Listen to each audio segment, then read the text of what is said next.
Diba? Wala namang katapusan yan. Pero ang importante, maayos kami naghiwalay.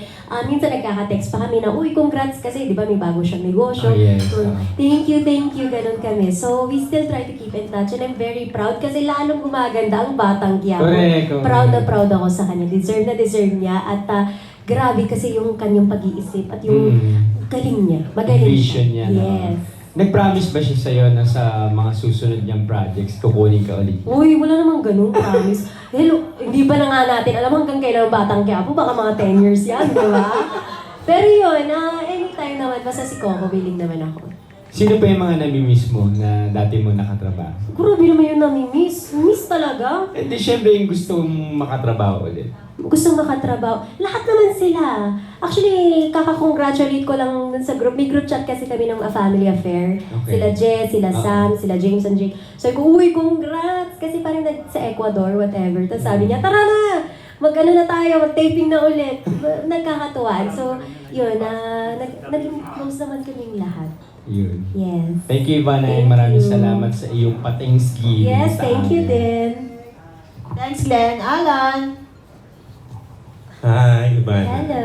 Oo, alam namin lahat na isa ka sa top talaga celebrity vloggers, content creators, at isa ka sa pinakamayaman, di ba, sa Pilipinas. Uy, Ano yun? yung BIR.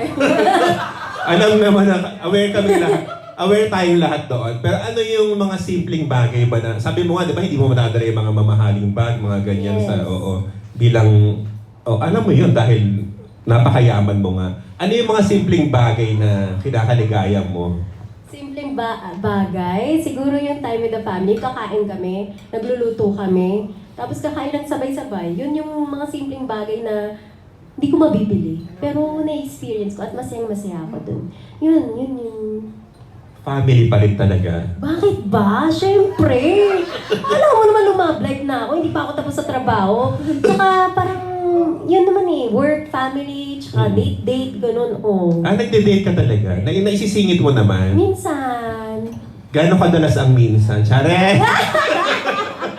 Minsan. Kasi ngayon hindi ka masyadong busy, di ba? Hindi ka pa nag-taping, so Oo, medyo may pero- time ka now. Wala akong masyadong time pa rin. Wala pa rin? Oo, content creation, yung pamimigay.